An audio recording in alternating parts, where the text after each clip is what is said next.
Hello students, তোমাদের সবাইকে Surajit Manna creations চ্যানেলের পক্ষ থেকে সুস্বাগতম। আশা করি তোমরা সকলে ভালো আছো। আমি তোমাদের জন্য এই ভিডিওটিতে তুলে ধরছি 2025 সালে যারা মাধ্যমিক পরীক্ষা দেবে, অর্থাৎ বর্তমানে যারা দশম শ্রেণীতে পড়ছো অর্থাৎ ক্লাস 10-এ পড়ছো, তাদের জন্য ভূগোলের তৃতীয় পর্যায়ক্রমিক মূল্যায়ন তথা টেস্ট পরীক্ষা তথা 2025 সালের ফাইনাল পরীক্ষার জন্য এক সেট প্রশ্নপত্রের সম্পূর্ণ সমাধান করছি। এই প্রশ্নপত্রের সেটটি তোমরা পেয়ে যাবে রায় ও মার্টিনের প্রশ্নবিচিত্রার মডেল কোশ্চেন পেপার 1 অর্থাৎ সেট নাম্বার 1। এই সেটে যে প্রশ্নপত্রটি রয়েছে সেই প্রশ্নপত্রের সম্পূর্ণ সমাধান করছি। এই ভিডিওতে তোমরা এই প্রশ্নপত্রের সেটের বিকল্প প্রশ্ন উত্তর অর্থাৎ এমসিকিউ, শূন্যস্থান পূরণ, তারপরে শুদ্ধ অশুদ্ধ, একটি বা দুটি শব্দে বা কথায় উত্তর দাও, ডান বাম, তার সঙ্গে থাকছে 2 নম্বরের প্রশ্নের সমাধান, 3 নম্বর প্রশ্নের সমাধান এবং 5 নম্বরের প্রশ্নের সমাধান, এবং পরিশেষে থাকছে ম্যাপ পয়েন্টিং। অর্থাৎ এই সেটে যে ম্যাপ পয়েন্টিংগুলো করতে হবে সেগুলোও আমি তোমাদের দেখিয়ে দেব। তার আগে তোমাদের কাছে অনুরোধ, তোমরা ভিডিওটি না টেনে পুরো দেখো। ভিডিওটি কেমন লাগলো কমেন্ট করে জানিও এবং ভিডিওটিতে লাইক দাও এবং শেয়ার করো, এবং সুরজিৎ মান্না ক্রিয়েশনস আমার এই চ্যানেলটিকে সাবস্ক্রাইব করে আমার চ্যানেলের পাশে থাকো। আলোচনা শুরু করছি। প্রথমে বিভাগ কয়, একের দাগে বিকল্পগুলির থেকে সঠিক উত্তরটি নির্বাচন করে লেখো। 1.1 দাগে আরোহণ ও অবরোহণ প্রক্রিয়ার সম্মিলিত ফল হল পর্যায়ন, পুঞ্জিত ক্ষয়, ক্ষয়ীভবন, অগ্নিভবন। সঠিক উত্তরটি হল অপশন কয়ে পর্যায়ন।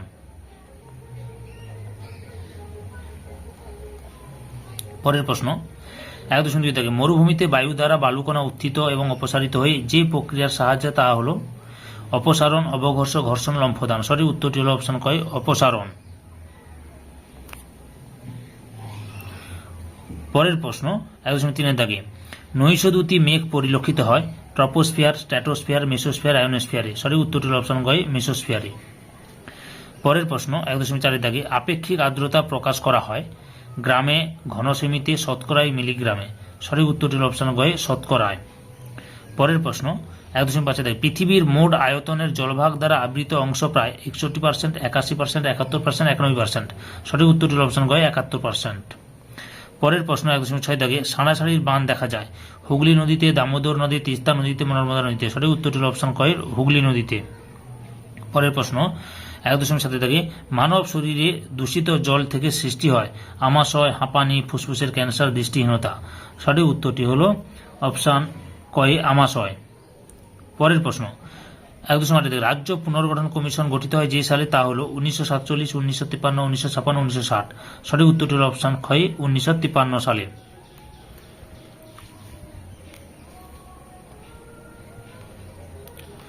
পরের প্রশ্ন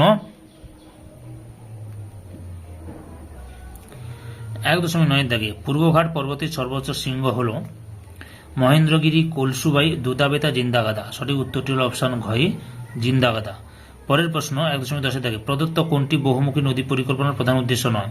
জলবিদ্যুৎ উৎপাদন, সেচ, জলদূষণ নিয়ন্ত্রণ, বন্যা নিয়ন্ত্রণ। সঠিক উত্তরটি হল অপশন ঘ জলদূষণ নিয়ন্ত্রণ। পরের প্রশ্ন একটি তন্তুজ ফসল হল চা, কফি, কার্পাস আখ। সঠিক উত্তরটি হল অপশন ঘ কার্পাস। পরের প্রশ্ন একটি শিকড় আলগা শিল্প হল চা, কার্পাস, কাগজ, লৌহ ইস্পাত। সঠিক উত্তরটি হল অপশন খ কার্পাস। 1.13 দাগে পশ্চিম ভারতের প্রবেশদ্বার হল পোরবন্দর, গোয়া, মুম্বাই, কলকাতা। সঠিক উত্তরটি হল অপশন খ মুম্বাই। 1.14 দাগে টপোগ্রাফিক্যাল মানচিত্রে সমোন্নতি রেখা অঙ্কন করা হয় যে রং দিয়ে তা হল বাদামি, কালো, লাল, নীল। সঠিক উত্তরটি হল অপশন খ বাদামি রং দিয়ে। বিভাগ ক্ষয় 2.1 নিম্নলিখিত বাক্যগুলি শুদ্ধ হলে পাশে সু এবং অশুদ্ধ হলে পাশে অলেখ যে কোনো 6টি। 2.1 দাগে বিভিন্ন ঋতুতে নদীর জলের পরিমাণের হ্রাস বৃদ্ধিকে নদীবর্তন বলে। শুদ্ধ সু। 2.1 দাগে ঘূর্ণবাদ একটি আকস্মিক বায়ু, এটাও সু। 2.3 দাগে এল নিনোর বছরগুলিতে ভারতে বন্যার সৃষ্টি হয়, এটা অশুদ্ধ। সঠিক উত্তরটি হবে খরার সৃষ্টি হয়, খরার সৃষ্টি হয়। পরের প্রশ্ন 2.1 দাগে সমুদ্র জলের উলম্ব সঞ্চালনকে সমুদ্র তরঙ্গ বলে। শুদ্ধ। 2.1 দাগে ক্যাডমিয়ামের বিষক্রিয়ায় হাড়ের ভঙ্গুরতা বা ইটাই রোগের সৃষ্টি হয়, এটাও শুদ্ধ। 2.1 থেকে ভারতের ক্ষুদ্রতম প্রতিবেশী দেশটির নাম মালদ্বীপ। এটা অশুদ্ধ, শুদ্ধ, এটাও শুদ্ধ। 2.7 থেকে ভারতের আরাবল্লী একটি নবীন ভঙ্গিল পর্বতের উদাহরণ। এটা অশুদ্ধ। সঠিক উত্তরটি হবে আরাবল্লী হচ্ছে প্রাচীন ভঙ্গিল পর্বত, প্রাচীন ভঙ্গিল পর্বতের উদাহরণ। তারপরে কি রয়েছে 2.2 থেকে উপযুক্ত শব্দ বসিয়ে শূন্যস্থান পূরণ করো যে কোনো 6টি। 2.2 থেকে হিমালয় এ অবস্থিত একটি পিরামিড চূড়ার উদাহরণ হল নীলকণ্ঠ। ড্যাশ উত্তর হবে নীলকণ্ঠ, নীলকণ্ঠ। তারপরে হচ্ছে 2.2 থেকে বাতাসে ভাসমান আণুবীক্ষণিক ধূলিকণাকে ড্যাশ বলে। অ্যারোসোল বলে, অ্যারোসোল বলে। পরের প্রশ্ন 2.2 থেকে পৃথিবীর উপর সূর্যের তুলনায় চাঁদের আকর্ষণ ড্যাশ গুণ বেশি। 2.2 গুণ বেশি। এরপরে রয়েছে 2.2 থেকে ড্যাশ ভারতের বৃহত্তম সেচ খাল। রাজস্থান খাল, রাজস্থান।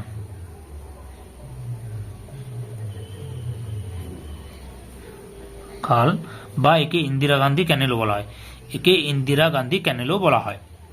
2.2 থেকে ভারতের শীতলতম স্থানটি হল ড্যাশ দ্রাস, জম্মু কাশ্মীরে দ্রাস।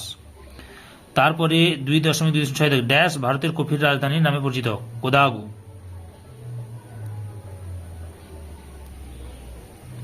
কোদাগু। কর্ণাটকের কোদাগু হচ্ছে ভারতের কফির রাজধানী নামে পরিচিত। 2.2 থেকে পৃথিবীর বিভিন্ন বস্তু বা উপাদান থেকে নির্গত রশ্মি সংগ্রহ করে ড্যাশ নামক যন্ত্রে, র্যাডার নামক যন্ত্রে,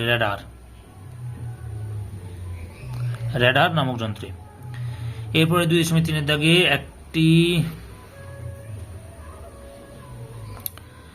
একটি বা দুটি শব্দে উত্তর দাও।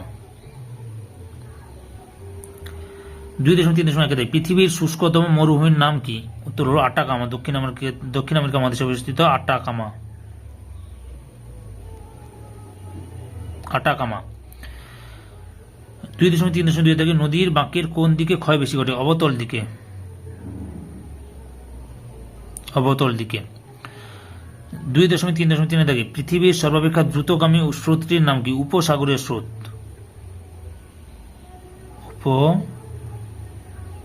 উপসাগরীয় স্রোত। 2.3 থেকে হিউমাসের পরিমাণ বেশি থাকলে মাটির রং কি হয়? মাটির রং কালো হয়, কালো। 2.3 থেকে ভারতের একক বৃহত্তম 2.3 থেকে সুন্দরবন অঞ্চলে ইউনেস্কো কোন সালে ওয়ার্ল্ড হেরিটেজ সাইটের অন্তর্ভুক্ত করে? 1987 সালে। তারপরে কি রয়েছে 2.3 থেকে ভারতের একক বৃহত্তম কৃষিভিত্তিক শিল্পটির নাম লেখো। কার্পাস বয়ন শিল্প, কার্পাস বয়ন শিল্প, কার্পাস বয়ন শিল্প। 2.3 থেকে কোন শহরকে দক্ষিণ ভারতের কাশী বলা হয়? মাদুরাইকে, মাদুরাইকে। পরের প্রশ্ন 2.3 থেকে উপগ্রহ চিত্রে বনভূমিকে কি রঙের সাহায্যে দেখানো হয়? গাঢ় লাল বা লাল? গাঢ় লাল, লাল রঙে দেখানো হয়। 2.4 থেকে বাম দিকের সঙ্গে ডান দিকের গুলি মিলিয়ে লেখো। বাম দিকে রয়েছে জলীয় বাষ্পপূর্ণ সম্পৃক্ত বায়ু, রাসায়নিক বর্জ্য, বিশুদ্ধ কাঁচামাল, ছোটনাগপুর মালভূমি। ডান দিকে রয়েছে তুলো, খনিজ সম্পদ, শিশিরাঙ্গ, ক্লোরোফর্ম। তাহলে জলীয় বাষ্পপূর্ণ সম্পৃক্ত বায়ু হবে 3 নম্বরে শিশিরাঙ্ক, রাসায়নিক বর্জ্য হবে ক্লোরোফর্ম 4 নম্বরে, বিশুদ্ধ কাঁচামাল হবে 1 নম্বরে তুলো, ছোটনাগপুর মালভূমি হবে খনিজ সম্পদ। 3 দাগে নিচের প্রশ্নগুলির সংক্ষিপ্ত উত্তর দাও। বিকল্প প্রশ্নগুলি লক্ষণীয়। 3.1 পুঞ্জিত ক্ষয় কাকে বলে? উত্তর সংজ্ঞা উচ্চভূমির ঢালের মৃত্তিকা, শিলাস্তর ও অন্যান্য পদার্থসমূহ অভিকর্ষে টানে ঢাল বেয়ে নিচে নেমে আসার ঘটনাকে পুঞ্জিত ক্ষয় বা পুঞ্জিত স্থানান্তর বলে। প্রকৃতি পুঞ্জিত ক্ষয় কিন্তু ক্ষয় কার্যের কোনো প্রক্রিয়া নয়, তবে ক্ষয় কাজকে ত্বরান্বিত করে। অথবা ধারণ অববাহিকা কি? সংজ্ঞা নদী অববাহিকার মধ্যে পার্বত্য বা উচ্চভূমির অংশে নদী যতটুকু অঞ্চল অধিকার করে আছে তাকে বলা হয় নদীর ধারণ অববাহিকা বৈশিষ্ট্য সম্বন্ধে চরিত্র নির্ধারণ করে। উদাহরণ: হরিদ্বার থেকে উৎস পর্যন্ত গঙ্গা অববাহিকার অংশ, গঙ্গা ধারণ অববাহিকার অন্তর্গত। যেখানে ট্রপোস্ফিয়ারের ওজনের ঘনত্ব 200 ডবসন ইউনিট এর কম এবং যেখানে দিয়ে অতিবেগুনি রশ্মি প্রবেশ করে তা হল ওজোন হোল বা ওজোন গহ্বর। আন্টার্কটিকা অঞ্চলে ওজোন গহ্বর তৈরি হচ্ছে। শীতকালে এই গহ্বর আয়তনে বাড়ে এবং গ্রীষ্মকালে ছোট হয়। 2006 সালের আগস্ট মাসে এই গহ্বর সর্বাধিক হয় 2.75 কোটি বর্গ কিমি। কারণ আন্টার্কটিকা অঞ্চলে একটানা প্রায় 6 মাস উষ্ণতা থাকে -78°C নিচে, যা মেরু স্ট্র্যাটোস্ফেরিক মেঘ সৃষ্টি সহায়ক। এই মেঘ ওজোন গহ্বর সৃষ্টির মূল কারণ। উত্তর মেরুতে একটানা উষ্ণতা এতটা কম হয় না বলে এখানে ওজোন গহ্বর তৈরি হয় না। অথবা সাঁড়াশাড়ির বান কি? উত্তর: বর্ষা ঋতুতে নদীতে জলের প্রবাহ বেশি থাকে। বর্ষা ঋতুর ভরা কটালের সময় জলস্ফীতির মাত্রা এত অধিক হয় যে ওই অবস্থাকে দুটি সাঁড়ির যুদ্ধকালীন অবস্থার সাথে তুলনা করা হয়। একে সাঁড়াশাড়ি বান বলে। সাঁড়াশাড়ি বানে ক্ষয়ক্ষতি প্রবল হয়। উদাহরণ হিসেবে লিখতে পারো: পশ্চিম হুগলি মাতলা নদীতে সাঁড়াশাড়ি বান ডাকা হয়। সাঁড়াশাড়ি বান লক্ষ্য করা যায়। বর্জ্য ব্যবস্থাপনায় ভরাটকরণ কাকে বলে? উত্তর: ফাঁকা জমি বা জমিতে গর্ত খুঁড়ে বর্জ্য পদার্থ ভরাট করাকে বর্জ্য ভরাটকরণ বলে। এতে বর্জ্য পদার্থ ধীরে ধীরে বিশ্লেষিত হয়ে মাটির সঙ্গে মিশে যায়। স্ক্রাবার কি কারণে ব্যবহার করা হয়? কারণ শিল্প থেকে নির্গত দূষিত বায়বীয় পদার্থ ও গ্যাসীয় উপাদানের অপসারণ ঘটিয়ে বায়ুকে বিশুদ্ধ করার জন্য স্ক্রাবার পদ্ধতি ব্যবহার করা হয়। স্ক্রাবার পদ্ধতি দু প্রকার: একটা শুষ্ক স্ক্রাবার, এই পদ্ধতির মাধ্যমে দূষিত নির্গত ধোঁয়াকে মুক্ত করা হয়, আর আর্দ্র স্ক্রাবার, এই পদ্ধতিতে প্রয়োগে দূষণকারী গ্যাস ও জলদূষণ অপসারণ করা হয়। 3.4 থেকে সার্ক এর দুটি উদ্দেশ্য লেখ। সার্কের উদ্দেশ্যগুলি হল: প্রথমে, ভারত ও তার প্রতিবেশী দেশগুলির মধ্যে শান্তি ও স্থায়িত্ব, বন্ধুত্বপূর্ণ সহাবস্থান, অর্থনৈতিক শ্রীবৃদ্ধি ঘটানো, তারপরে আঞ্চলিক সহযোগিতা, বাণিজ্যিক পণ্যদ্রব্য আদান প্রদান, শিক্ষা ও স্বাস্থ্যের উন্নতি, সাংস্কৃতিক ভাবে নাটক, উপন্যাস, প্রযুক্তি, বিজ্ঞান, চলচ্চিত্র প্রভৃতি বিনিময় ঘটানো। ভারতের শুষ্ক পর্ণমোচী অরণ্যের দুটি বৈশিষ্ট্য লেখ। উত্তর: বৈশিষ্ট্য: 1 নম্বরে, এই অঞ্চলে প্রধানত লম্বা ঘাস, তৃণ, গুল্ম জাতীয় উদ্ভিদ বেশি জন্মায়। 2 নম্বর বৈশিষ্ট্য: গাছগুলি তাপ সহনশীল এবং গাছের কাণ্ডের আবরণ অত্যন্ত পুরু ও মসৃণ। 3 নম্বর বৈশিষ্ট্য: উদ্ভিদগুলি ছড়িয়ে ছিটিয়ে বেড়ে ওঠে। 4 নম্বর বৈশিষ্ট্য: উদ্ভিদগুলির উচ্চতা 10 মিটারের বেশি হয় না। 3.5 থেকে মিলেট জাতীয় শস্য বলতে কি বোঝো? উত্তর: জোয়ার, বাজরা, রাগি, কোরা, কোডন, কটকি প্রভৃতি নিম্নমানের ফসলগুলিকে একসাথে মিলেটস বলা হয়। বৈশিষ্ট্য: শুষ্ক ও অনুর্বর অঞ্চলে ফসল হল মিলেটস।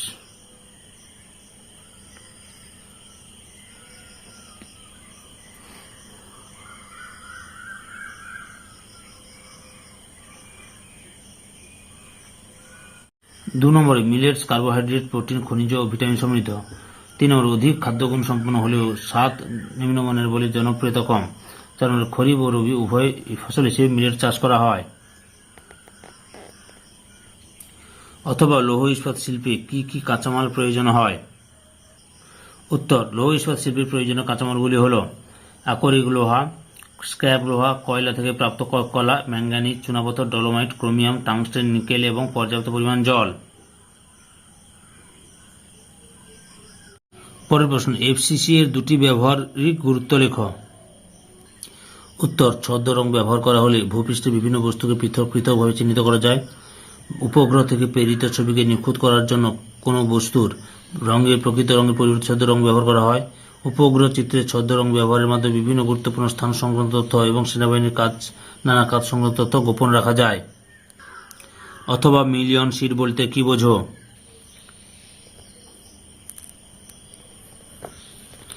যে টপোগ্রাফিক্যাল মানচিত্রে 1:10 লাখ স্কেলে বা 1 সাপেক্ষে 1 মিলিয়ন এককে প্রস্তুত হয় তা মিলিয়ন শিট নামে পরিচিত। বৈশিষ্ট্য: মিলিয়ন শিটে অক্ষরেখা ও দ্রাঘিমারেখার বিস্তার থাকে 4 ডিগ্রি × 4 ডিগ্রি। এফপিএস পদ্ধতিতে মানচিত্রের স্কেল 1 ইঞ্চিতে 16 মাইল। এই মানচিত্রে শুধু নম্বর যেমন 73, 74 ইত্যাদি থাকে, নম্বরের কোনো উপবিভাগ যেমন থাকে না। এই মানচিত্র সমোন্নতি রেখার ব্যবধান 500 ফুট। বিভাগ ঘয়ে 4 দাগে সংক্ষিপ্ত ব্যাখ্যামূলক উত্তর দাও। বিকল্প প্রশ্নগুলি লক্ষণীয়। 4.1 বারখান ও শিব বাইলারির মধ্যে পার্থক্য লেখ। অনুদৈর্ঘ্য বা শিব বাইলারি এবং বারখান বাইলারি, এই পার্থক্যটি লক্ষ্য করো। এরা স্ক্রিনশট মেরে নিয়ে তোমরা পড়ে নেবে। স্ক্রিনশট নিয়ে এখান থেকে সংজ্ঞা, উচ্চতা, ঢাল, অবস্থান, বৈশিষ্ট্য, এখান থেকে এতটা পর্যন্ত। ওকে, তোমরা যে কোনো তিনটে পার্থক্য দিবি, যে 3-এর অধিক দিলে খুবই ভালো হয়।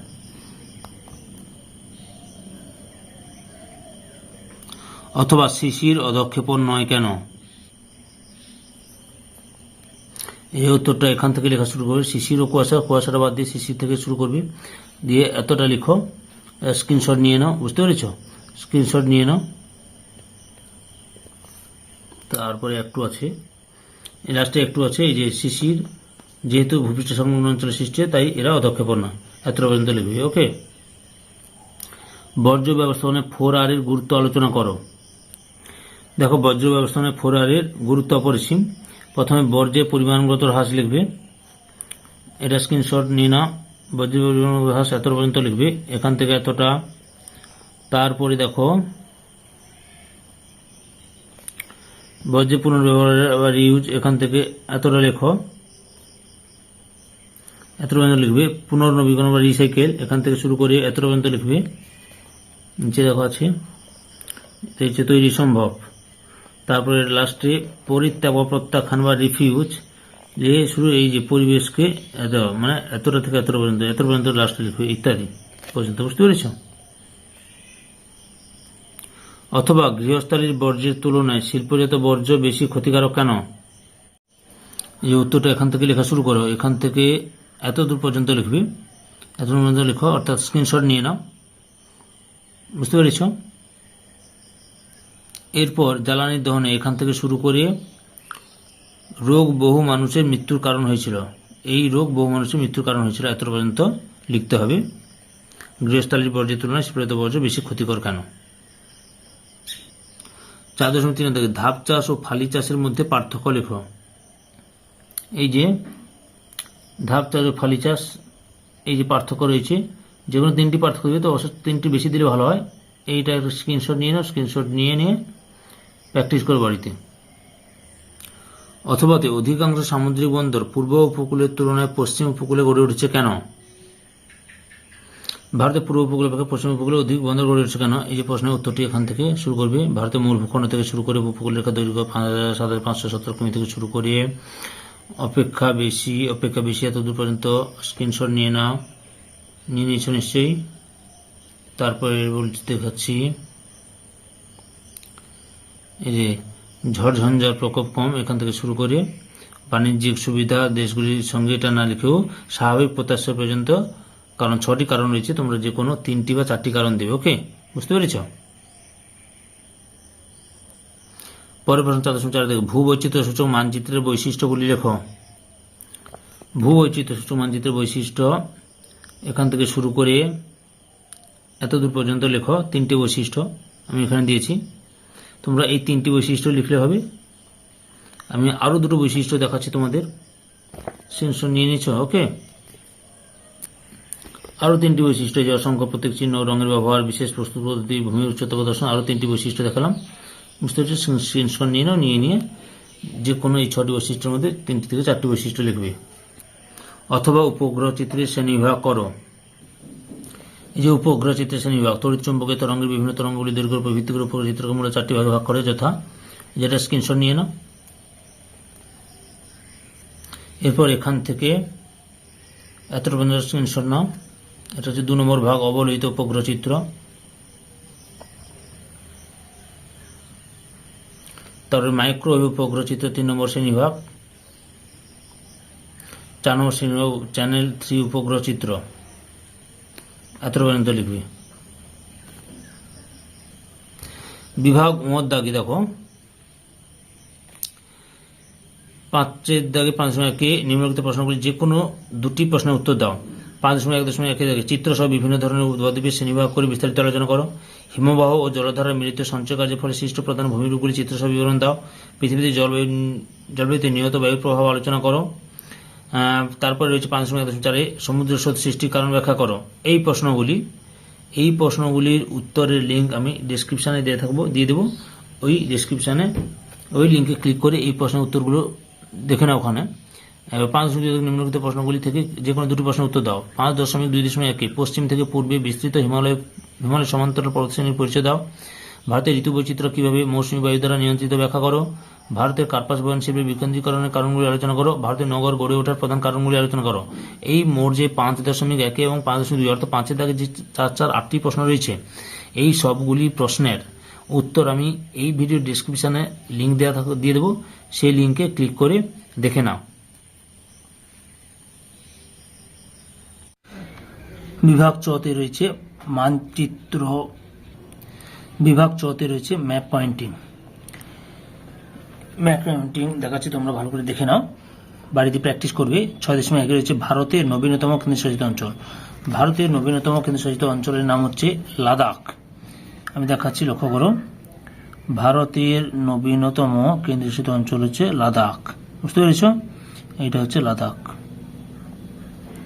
আমি এখানে চিহ্ন দিচ্ছি, চিহ্নটা এখানে আলাদা করে দেখছি না, চিহ্ন জায়গায় আমি নম্বরটা দিয়ে দিচ্ছি, চিহ্নের পাশে নম্বর দিয়ে দিচ্ছি। কত নম্বর ছিল? 6.1। 6.1 বা এখানে এটা দিতে পারো 6.1 হচ্ছে লাদাখ, কেন্দ্রশাসিত অঞ্চল লাদাখ। তারপরে কি রয়েছে? 6.2 শিবালিক, শিবালিক পর্বতমালা রয়েছে। শিবালিক পর্বতমালা দেখো, লক্ষ্য করো, শিবালিক পর্বতমালা 6.2 6.2 শিবালিক পর্বতমালা। এরপরে রয়েছে 6.3 উলার হ্রদ, যে এখানটায় রয়েছে উলার হ্রদ, ছোট করে উলার হ্রদ 6.3 উলার হ্রদ। তারপরে কি রয়েছে? 6.1 এখানেও 6.1 লিখতে পারো, বুঝতে পেরেছ?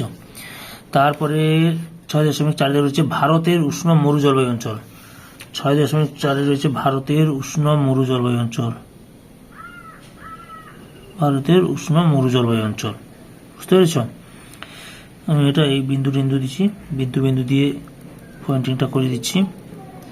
6.4। তারপরে কি রয়েছে? 6.5 উত্তর পূর্ব ভারতের পলি মৃত্তিকা অঞ্চল। লক্ষ্য করো, উত্তর পূর্ব ভারতের পলি মৃত্তিকা অঞ্চল, এই যে এখান থেকে শুরু করবে,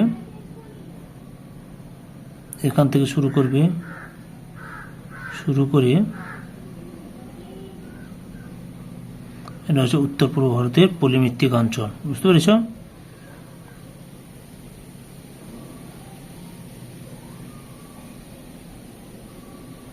এটা হচ্ছে উত্তর পূর্ব ভারতের পলি মৃত্তিকা অঞ্চল। 6.5 এটা দিবে 6.5। এরপরে রয়েছে 6.7 রয়েছে ভারতের 6.6 হচ্ছে মরু উদ্ভিদ অঞ্চল। এই যে মরু উদ্ভিদ অঞ্চল, মরু জলবায়ু অঞ্চল করেছিলাম না, শুষ্ক মরু জলবায়ু অঞ্চল 6.4, এটাই হচ্ছে মরু উদ্ভিদ অঞ্চল, এটাই চিহ্নিত করে দেবে মরু উদ্ভিদ অঞ্চল বলে তোমরা। বুঝতে পেরেছ? এটা পুরোটা হচ্ছে মরু উদ্ভিদ অঞ্চল। এটাও 6.5 দিয়ে দিলাম, এই জন্য আমি 6.6 দিয়ে দিলাম। 6.6 থেকে আছে মরু উদ্ভিদ অঞ্চল। এরপরে রয়েছে ভারতের তৈলবীজ উৎপাদক অঞ্চল। এই যে ভারতের তৈলবীজ উৎপাদক অঞ্চল, উত্তরপ্রদেশ দিয়ে দিবে।